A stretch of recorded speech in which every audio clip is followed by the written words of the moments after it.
کام یہ کرنا ہے سب بچوں نے بالخصوص کہ لمبا درس میں نے کوئی نہیں دینا، خاموشی سے آپ نے سننا ہے انشاءاللہ۔ الحمدللہ رب العالمین والصلاة والسلام علی سید الانبیاء والمرسلین وعلی آلہ واصحابہ اجمعین ومن تبعہم بإحسان الی یوم الدین، اما بعد۔ میرے محترم بھائیوں، رمضان المبارک کا مہینہ یہ اللہ سبحانہ و تعالیٰ کی عظیم نعمتوں میں سے ایک نعمت جو آج ہم پر سایہ فگن ہے۔ اس مہینے میں اللہ تعالیٰ انسان کو جو روحانی فوائد دیتا ہے، اس کے ساتھ ساتھ اللہ تعالیٰ ہمیں بہت سارے جسمانی فوائد بھی دیتا ہے جو دنیا کی اور کسی قوم کو نہیں مل سکتے، لیکن یہ فوائد ملتے ان کو ہیں جو فرما برداری والی، اعتدال والی زندگی گزارتے ہیں، کیونکہ ہمارے ہاں ہر چیز میں افراط و تفریط ہے۔ جب ہم افراط و تفریط کے تحت زندگی گزاریں گے تو اس کا آخر کار رزلٹ یا نتیجہ یہ نکلے گا کہ ہم فائدہ اٹھانے کی بجائے الٹا نقصان کر لیتے ہیں۔ اللہ کے نبی صلی اللہ علیہ وسلم نے جو رمضان گزارے ہیں اور آج جو رمضان کا مہینہ ہم گزارتے ہیں، اس میں بہت بڑا فرق ہے۔ امام الانبیاء صلی اللہ علیہ وسلم رمضان المبارک میں عبادت کے لیے، اطاعت کے لیے، فرما برداری کے لیے، روزہ رکھنے کے لیے، قیام کے لیے، صیام کے لیے، صدقہ و خیرات کے لیے اپنی کمر کو کس لیتے تھے، اور ہمارے ہاں اکثریت کی یہ حالت ہے کہ ہم کھانے پینے میں کمی کرنے کی بجائے پہلے سے زیادہ کھانے کی طرف توجہ دینا شروع کر دیتے ہیں۔ پہلے سے زیادہ ہم لوگ فلمیں اور فیس بک کے اوپر اور واٹس ایپ کے اوپر اپنے وقت کو ضائع کرنا شروع کر دیتے ہیں، جبکہ یہ مہینہ بنیادی طور پر کمانے کا مہینہ ہے۔ اس میں ہم نے نیکی کر کے، خیر کے کام کر کے، فرما برداری کر کے اللہ تعالیٰ سے اجر کو سمیٹنا ہے۔ جس قدر آپ محنت کے ساتھ یہ مہینہ عبادت کے حوالے سے، اللہ کی فرما برداری کے حوالے سے گزاریں گے، اتنا ہی آپ کے اگلے 11 مہینوں میں اس کا امپیکٹ اور نتیجہ اور رزلٹ آپ کو نظر آئے گا۔ اور اگر ہم اس مہینے کو ضائع کر دیں اپنی انہی خرمستیوں کے اندر تو میرے محترم بھائیوں، رمضان گزرتا جائے گا، ہم لوگ عید کے دن ہی اپنی فرض نمازوں کو بھی چھوڑ بیٹھیں گے، جو ایک عام روٹین ہے۔ امام الانبیاء صلی اللہ علیہ وسلم کا فرمان ہے کہ اللہ تعالیٰ فرماتا ہے، حدیث قدسی ہے یہ، الصوم لی، روزہ میرے لیے ہے۔ اللہ فرماتا ہے روزہ میرے لیے ہے اور میں ہی اس کا اجر دوں گا، میں ہی اس کی جزا دوں گا۔ اللہ تعالیٰ نے روزے دار کی جزا کو ڈیفائن نہیں کیا، اتنا اجر ہے کہ ہم گن نہیں سکتے، اس قدر اجر اللہ تعالیٰ نے دینا۔ پر کس کو؟ من لم یدع قول الزور، جو جھوٹی بات سے بچ گیا، بری بات سے بچ گیا، دھوکے سے بچ گیا، زبان کی گندگی سے بچ گیا۔ فرمایا جس نے قول الزور، بری بات کو نہ چھوڑا، والعمل، اور اس پر عمل کو نہ چھوڑا، فلیس للہ حاجہ، اللہ تعالیٰ کو کوئی حاجت نہیں کہ ان یدع طعامہ وشرابہ، کہ وہ اپنا کھانا اور پینا چھوڑ دے۔ یہ کوئی راشننگ تو نہیں ہے کہ نعوذ باللہ اللہ کے خزانوں میں کوئی کھانے کی، پینے کی، اناج کی کمی آ گئی تھی۔ یہ تو ہمارے فائدے کے لیے اللہ سبحانہ و تعالیٰ نے ایک خاص موقع میں ہمیں ان حلال چیزوں سے بھی روک دیا جو عام طور پر ہمارے لیے حلال ہے۔ اللہ نے ہم پر حرام کر دی کھانا پینا، دیگر امور جو روزے کی حالت میں حرام ہوتے ہیں۔ اب بات کرنے کا مقصد یہ ہے کہ اگر پیاس اور بھوک ہی برداشت کرنا مقصود ہے اور اس سے تقوی حاصل کرنا، اپنی زندگی میں چینج لے کر آنا، قرآن کے ساتھ جو کہ اس مہینے میں نازل ہونے والی کتاب ہے، ایک ربط قائم کرنا، اگر یہ مقصود نہ ہو تو رمضان آتا ہے، رمضان چلا جاتا ہے، لیکن ہم وہیں کے وہیں اٹکے رہ جاتے ہیں، ہماری زندگی میں کوئی فرق نہیں پڑتا۔ تو میرے محترم بھائیوں، پہلا کام ہم نے یہ کرنا ہے کہ ہم نے روزے کو سنت کے مطابق گزارنے کی کوشش کرنی ہے۔ فرمایا سحری میں برکت ہے، سحری کیا کرو، سحری میں برکت ہے، اور سب سے بہترین سحری رسول اللہ صلی اللہ علیہ وسلم نے کھجور کو قرار دیا۔ ہمارے ہاں نا ڈاکٹر ہوں، بہت سارے لوگ آتے ہیں کہتے ہیں جی وزن بہت زیادہ ہے، آج کل ایکٹیویٹی کم ہوگی، وہ جو زمیندار تھے پہلے خود اپنی زمینوں میں کام کرتے تھے، اب نوکر ملازم ہیں، تو ایکٹیویٹی کم ہونے کی وجہ سے کولیسٹرول بڑھ گیا، چربی بڑھ گئی، یورک ایسڈ بڑھ گیا، بیٹھ بیٹھ کے آسائش پرستی ہو گئی نا۔ تو میرے بھائیوں، اگر آپ صبح کے وقت 2-3 موٹے موٹے پراٹھے لے کر اتنا کچھ کھا کر لیٹ جائیں گے، شام کو پھر پکوڑوں سموسوں کی اور بوتلوں کی بھرمار ہوگی، تو یہ صحت کی بجائے الٹا آپ کی صحت کی خرابی کا باعث بنے گا۔ اللہ کے نبی صلی اللہ علیہ وسلم نے تلبینہ کو ناشتے میں پسند کیا ہے، جو کا دلیا، اس میں کھجور ڈالیں، استعمال کریں، آپ کی صحت بھی ٹھیک، آپ کو روزے کا بھی فائدہ۔ رسول اللہ صلی اللہ علیہ وسلم کی سنتوں والی غذاؤں کو اختیار کریں، آپ کو سارے فوائد ملیں گے۔ پھر یہ رمضان کا مہینہ قرآن کا مہینہ ہے، شہر رمضان الذی انزل فیہ القرآن، اللہ کہتا ہے اسی مہینے میں نے قرآن کو نازل کیا۔ کیا میں نے قرآن مجید کو ہاتھ لگایا؟ کیا میں نے قرآن کا 1 سپارہ، 1.5 سپارہ، 2 سپارے پڑھنے کی کوشش کی ہے؟ کیا آج سورہ کہف جمعے کا دن گزرا میں نے پڑھی ہے؟ کیا میں نے اللہ کا پیغام جو مجھ تک اللہ نے بھیجا تھا الحمد سے لے کر والناس تک، کیا میں نے اس کی طرف کوئی توجہ دی، اس کا کوئی ترجمہ، اس کی کوئی تفسیر، اللہ کا پیغام، اللہ مجھ سے کہتا کیا ہے، میرے رب کا حکم کیا ہے؟ یہ سوچ جب تک ہمارے اندر رمضان میں بیدار نہیں ہوگی میرے محترم بھائیوں، رمضان آپ کو چینج نہیں دے گا۔ آج آپ قرآن کے ساتھ اس طرح کر لیں، دوستی کھولیں اس کتاب کو، وہ آپ کے لیے ہے، وہ میرے لیے ہے، وہ قیامت تک کے لیے ہے، وہ ساری دنیا کے لیے ہے، آپ کی دنیا کی زندگی کے لیے بھی ہے، آپ کی آخرت کے لیے بھی ہے، آپ کے کاروبار کے لیے بھی ہے، آپ کی شادی غمی کے لیے بھی ہے، آپ کی معاشرت کے لیے بھی ہے، آپ کی اکانومی معیشت کے لیے بھی ہے، آپ کا علاج بھی ہے، چاہے روحانی ہو چاہے جسمانی ہو۔ پر کون ہے جو اس کی طرف پلٹے؟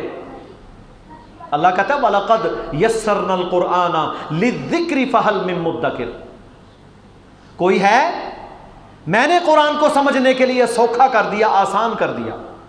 اللہ کہتا ہے کوئی ہے جو سوچے سمجھے، غور و فکر کرے، تدبر کرے کہ میرا اللہ مجھے کیا کہتا ہے، میرے اللہ کا کیا پیغام ہے، میرا اللہ مجھ سے کیا چاہتا ہے اور اس کے بدلے میں مجھے دینا کیا چاہتا ہے۔ میرے بھائیوں دیکھیں، یہ کرونا کی تیسری ویو ہے۔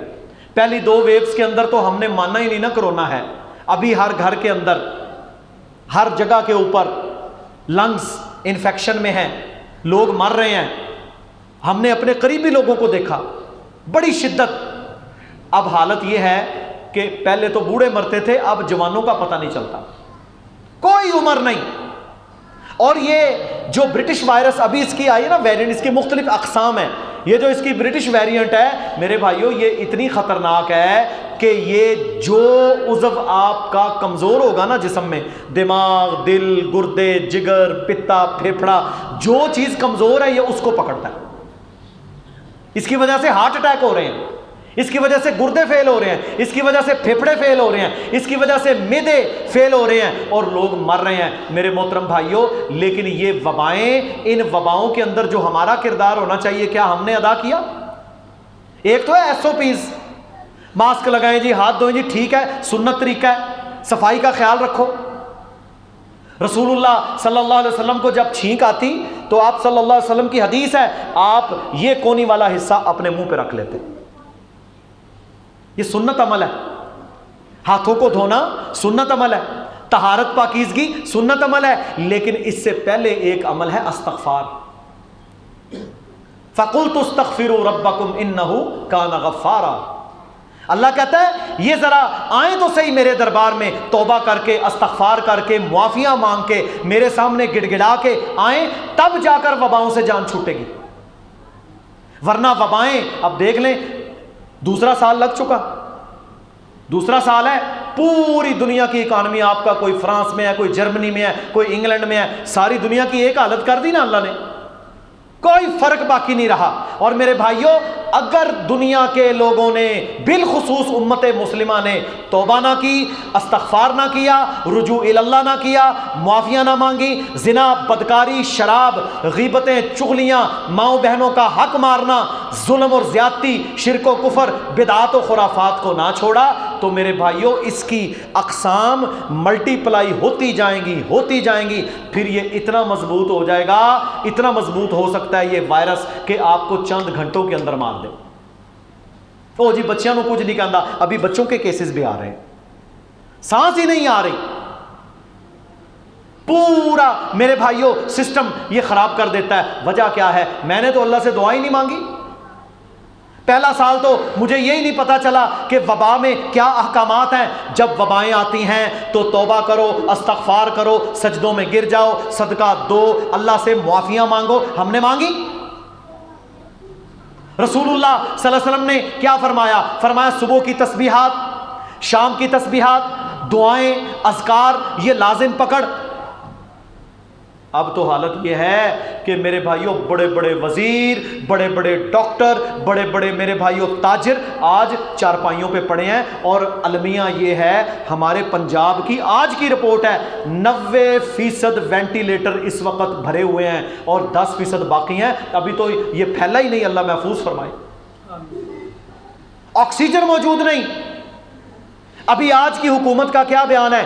جتنی آکسیجن پاکستان بنا رہا ہے نا، اس کا 90% اس وقت کرونا کے مریضوں پر استعمال ہو رہا ہے، آکسیجن ہی کوئی نہیں۔ ہندوستان کی حالت یہ ہے، سڑکوں کے اوپر لوگ بیٹھے ہوئے ہیں، ہزاروں کی تعداد میں کرونا کے مریض، اور کسی نے سلنڈر لگایا ہوا ہے، کسی نے آکسیجن لگائی ہوئی ہے، حالت غیر ہے۔ آج ہم نے اللہ کی طرف پلٹنا ہے، توبہ کریں، استغفار کریں، صبح کے اذکار، بسم اللہ الذی لا یضر مع اسمہ شیء فی الارض ولا فی السماء وہو السمیع العلیم، 3 بار صبح 3 بار شام۔ اللہ کے نبی نے فرمایا جو پڑھے گا اللہ اسے ہر وبا سے، ہر مصیبت سے بچا کے رکھے گا۔ شام کے وقت اذکار کریں، صبح کے وقت اذکار کریں، تسبیحات کریں، سورہ فاتحہ پڑھیں، قرآن کے ساتھ اپنا دل لگائیں، اور توبہ۔ وبائیں جاتی ہی تب ہیں جب استغفار کیا جائے، اور وباؤں کے اندر کوئی شخص ایمان والا ہو، فرما برداری والا ہو، اگر وبا کی وجہ سے مر گیا، رسول اللہ صلی اللہ علیہ وسلم نے طاعون کی وجہ سے مرنے والے کو شہید قرار دیا، لیکن ایمان شرط ہے۔ تو آج یہ ارادہ کرنا ہے کہ ہم نے اللہ سے استغفار کرنا ہے۔ اب میرے بھائیوں جو وہ حالات تھے نا، کوئی نہیں جی کوئی نہیں، اسی ہتھے ویلے پھردے رہاں گے، ساڈا چھور امریکہ ہوندا ہے، ساڈا چھور انگلینڈ ہوندا ہے، اب تو وہ ملک بھی بند پڑے ہیں۔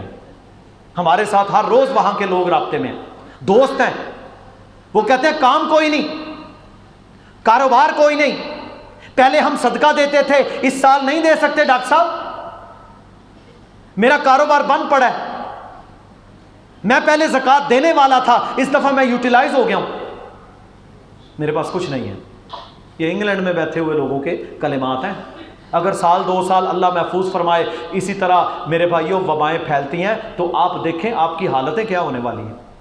اور اللہ تعالیٰ نے قرآن میں ہمیں مخاطب کیا ہے، فرمایا وَلَنُذِيقَنَّهُم مِّنَ الْعَذَابِ الْأَدْنَىٰ وَلَنُذِيقَنَّهُم مِّنَ الْعَذَابِ الْأَدْنَىٰ، اللہ کہتا ہے پہلے میں چھوٹا عذاب بھیجتا ہوں، دون العذاب الاکبری، بڑے عذاب کی بجائے، لعلہم یرجعون، تاکہ تم پلٹ آؤ، رجوع کر لو، سیدھے ہو جاؤ۔ یہ جھٹکے ہیں، مذاق نہ سمجھو انہیں، مذاق نہ سمجھو، یہ اللہ کے لشکر ہیں، اللہ کی قسم یہ اللہ کے لشکر ہیں، یہ کچھ بھی نہیں ہے۔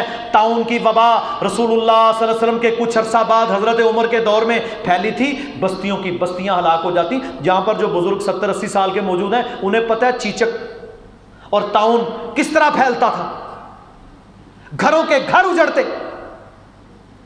بچتا کوئی نہیں تھا۔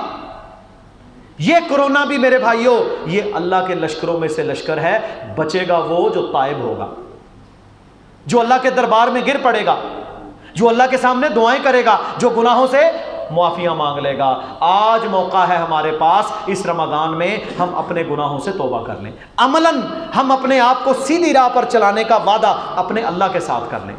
پھر دوسری بات میرے محترم بھائیوں، آج بھی دنیا کے اندر ظلم جاری ہے، ستم کا سلسلہ جاری ہے۔ کشمیر کے مسلمان 2 سال ہونے کو آئے، 2 سال سے زائد عرصہ، آج بھی وہ پسے ہوئے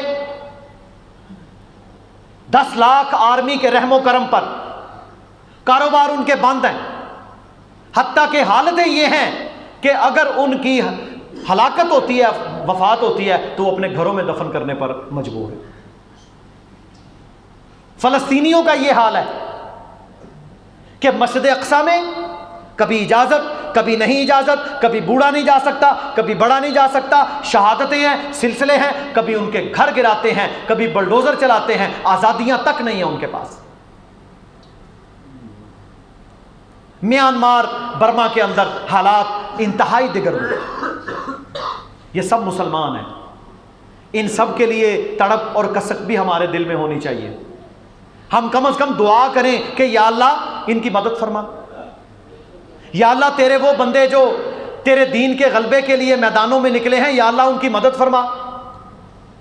یہ میرے بھائیوں ذہن بھی رکھنا۔ اور رمضان کا مہینہ تو میرے محترم بھائیوں فتوحات کا مہینہ ہے، رمضان کا مہینہ جہاد کا مہینہ ہے۔ رمضان المبارک کے مہینے میں اللہ رب العزت نے غزوہ بدر عطا کیا رسول اللہ صلی اللہ علیہ وسلم، جسے یوم الفرقان کہا جاتا ہے، جس میں اللہ تعالیٰ نے کافروں کی جڑ کاٹ کے رکھ دی، جس میں اللہ تعالیٰ نے 1000 لاؤ لشکر مکمل اسلحہ سے لیس اور 313 جن کے پاس کچھ بھی نہیں تھا ان کو اتنے بڑے لشکر پر فتح عطا کر دی۔ اللہ کی مددیں آج بھی ہمارے لیے حاضر ہیں، لیکن ہمیں دنیا پرستی چھوڑنی پڑے گی۔ ہمیں اپنے ٹائم کو، اپنی صلاحیت کو، اپنے وقت کو، اپنے مال کو، اپنی سوچ اور فکر کو دین کی طرف لگانا پڑے گا۔ گھر میں بیٹھ کر بھی آپ کی سوچ فکر یہ ہو کہ میں نے اللہ کے دین کے لیے کچھ کرنا ہے، تبدیلی اپنی زندگی کے اندر میں نے لے کر آنی ہے۔ ورنہ میرے بھائیوں وہی کلچرل مسلمان، کھانے پینے والا، شادی غمی والا، ختنے والا، شادی نکاح کے موقع پر مرنے جینے کی رسموں والا، یہ چند رسموں والا مسلمان ہے، باقی تو مسلمانی ہے ہی کوئی نہیں۔ مارکیٹ میں کوئی مسلمان نہیں، مارکیٹ میں نہیں مسلمانی بچتی، سڑک پر معاملات میں، شادی غمی میں کوئی مسلمانیت نہیں بچتی۔ یہ سوچ بیدار کرنی ہے کہ ہم نے پورے کا پورا پیکج اللہ کے دین کا لینا ہے، پھر جا کر آپ کی دعائیں قبول ہوں گی۔ آپ نے دیکھا ہے یہ پچھلے چند سالوں میں لوگوں کی دعا قبول نہیں ہو رہی۔ اکثر لوگ آ کے شکایت کرتے ہیں جی میں دعائیں کرتا ہوں قبول ہی نہیں ہوتی۔ حالات ہیں کہ بگڑتے جا رہے ہیں۔ پہلے 1000 روپیہ ہوتا تھا، بڑی برکت تھی، اب لاکھوں ہیں، برکت کوئی نہیں۔ اولاد نافرمان ہیں، بیویاں نافرمان ہیں، کاروبار ہے تو برکت کوئی نہیں، اموال کی بہت زیادہ کثرت ہونے کے باوجود غم ہی غم، پریشانیاں ہی پریشانیاں، ڈپریشن ہی ڈپریشن، سکون کوئی نہیں۔ یہ سکون کیوں اللہ تعالیٰ نے کھینچ لیا؟ کیونکہ ہم مخلص نہیں رہے، ہم مخلص نہیں رہے۔ جب ہم اللہ کے دین کے ساتھ مخلص نہیں رہے تو پھر اللہ تعالیٰ نے بھی ہمیں چھوڑ دیا کہ ٹھیک ہے بھاگ لو جہاں تک بھاگ سکتے ہو۔ اور قرآن میں اللہ نے فرمایا نا کہ تم زمین اور آسمان کے کناروں سے اے ابن آدم اگر نکل سکتے ہو تو ذرا نکل کے تو دکھاؤ۔ کوئی نہیں نکل سکا آج تک۔ اس لیے انسان کی اوقات ہے عاجزی، اللہ کے سامنے جھکنا، اللہ کے نبیوں کی فرما برداری اور اطاعت کرنا۔ یہ طریقہ کار اور روش جب ہم اختیار کریں گے تب جا کر اللہ تعالی ہم سے راضی ہوگا۔ وہ مظلوم مسلمان آج بھی ہمیں ہماری راہیں تک رہے ہیں، آج بھی ہماری راہ تک رہے ہیں کہ لا الہ الا اللہ کی بنیاد پر کشمیر کا مسلمان کہتا ہے ہمارا پاکستان سے رشتہ ہے۔ سینکڑوں نوجوان آپ کے شہادتیں پیش کر چکے، ایمان کے ساتھ، تقوی کے ساتھ۔ اب دیکھ لیں ہماری حالت یہ ہے، رسول اللہ صلی اللہ علیہ وسلم نے فرمایا من قام رمضان، اور دوسری روایت میں من صام رمضان، جس نے رمضان کا قیام کیا، جس نے رمضان کا روزہ رکھا، ایماناً، ایمان کے ساتھ، واحتساباً، اور ثواب کی نیت سے، غفر لہ ما تقدم من ذنبی، اللہ کہتا ہے میں اس کے سارے پچھلے گناہ معاف کر دوں گا۔ لیکن شرطیں ہیں 2، ایمان، ثواب کی نیت۔ کیا میں جب روزہ رکھتا ہوں میں ایمان کے ساتھ رکھ رہا ہوں؟ میری رضا اللہ کو راضی کرنا ہے؟ میں یہ بھی ارادہ کرتا ہوں کہ آج جھوٹ نہیں بولوں گا، دھوکہ نہیں دوں گا، غیر محرم لڑکی کو نہیں دیکھوں گا، موبائل کا گندا استعمال نہیں کروں گا، خرافات نہیں کروں گا، فرض نماز نہیں چھوڑوں گا؟ یا خالی خولی میں صبح اٹھ کے کھانا کھا کے اور سارا دن اپنی مرضی سے چلتا ہوں اور شام کو میرے بھائیوں میں پیٹ بھر کے سو جاتا ہوں؟ یہ ایمان کے ساتھ تو نہ ہوا، اور ثواب کی نیت سے اجر ملے مجھے۔ جب اجر لینے کے لیے آپ کام کرتے ہیں تو پھر میرے بھائیوں ریاکاری سے پاک، ڈرتے ہوئے، دعائیں مانگتے ہوئے، اللہ کا خوف اپنے ذہن کے اندر رکھتے ہوئے، پھر اس انداز سے میرے محترم بھائیوں میں آگے بڑھتا ہوں۔ پھر جب میں قیام میں کھڑا ہوا تو میں اس لیے پیچھے نہیں بیٹھوں گا صف سے کہ جناب امام رکوع میں چلا جائے تو پھر مل جائیں گے، نہیں، پھر میں قیام کرتا ہوں، اللہ کے دربار میں کھڑا ہوتا ہوں۔ یہ ساری سوچ اور تقوی ہمیں کسی نے ڈنڈے کے زور پر نہیں سکھانا، یہ ہمارے دلوں کے اندر خود پیدا ہوگا۔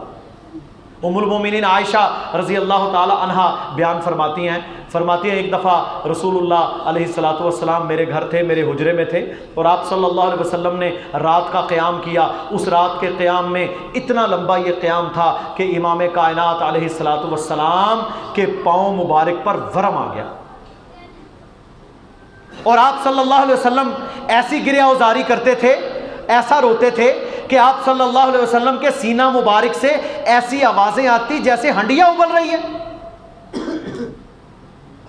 تو میں نے پوچھا اللہ کے نبی صلی اللہ علیہ وسلم، اللہ تعالیٰ نے آپ کو معاف کر دیا، بخشش ہے آپ کے لیے، آپ اتنی عبادت کرتے ہیں؟ تو رسول اللہ صلی اللہ علیہ وسلم نے فرمایا، اے عائشہ، کیا آپ یہ نہیں چاہتی کہ میں اللہ کا شکر گزار بندہ بنوں؟ اللہ نے ہمیں کتنی نعمتیں دی ہیں، میرے بھائیو توجہ ادھر کریں، کیمرہ تو چلتا ہی رہے گا۔ اللہ نے ہمیں کتنی نعمتیں دی ہیں۔ اگر اللہ تعالیٰ ہمیں آنکھیں نہ دیتا، اگر اللہ تعالیٰ ہمیں معذور بنا دیتا، میرے بھائیو آپ کا کوئی بس تھا؟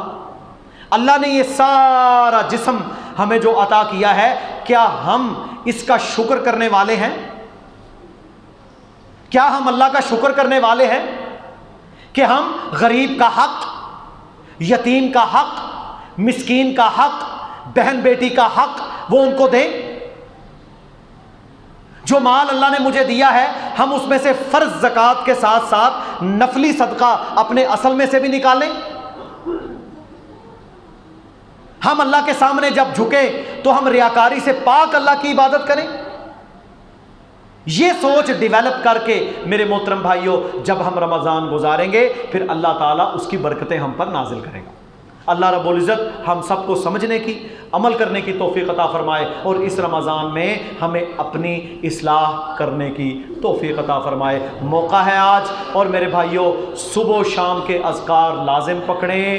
یہ کرونا کی تیسری ویو میرے بھائیوں خطرناک ہے، ہم نے خود سینکڑوں مریضوں کو اپنی آنکھوں سے دیکھا ہے۔ یہ کوئی دھوکہ نہیں ہے، یہ کوئی فراڈ نہیں ہے، یہ کوئی یہ ہو گیا جی آپ کو پتہ ہے یہ افواہیں ہیں، نہیں، یہ حقیقت ہے، یہ وبا ہے، یہ اللہ کی طرف سے عذاب ہے، اور ہمیں اللہ کے سامنے گڑ گڑانا بھی ہے اور اپنی حفاظت بھی کرنی ہے۔ بالخصوص وہ لوگ جو لو امیونٹی پیشنٹ ہیں، یہ میں ایز اے ڈاکٹر آپ کو نصیحت کر رہا ہوں، جن کی کمزور قوت مدافعت ہے، بزرگ ہیں، حاملہ خواتین ہیں، کمزور لوگ جو بیمار کمزوری کے مارے ہوئے، ان لوگوں کو خاص احتیاط کرنا چاہیے، ورنہ اگر یہ انفیکشن کسی جگہ پر کرے گا تو میرے محترم بھائیوں جب ایک بندہ اگر اس میں وینٹیلیٹر کے اوپر چلا جاتا ہے تو پھر واپسی کے امکان بہت کم ہوتے ہیں۔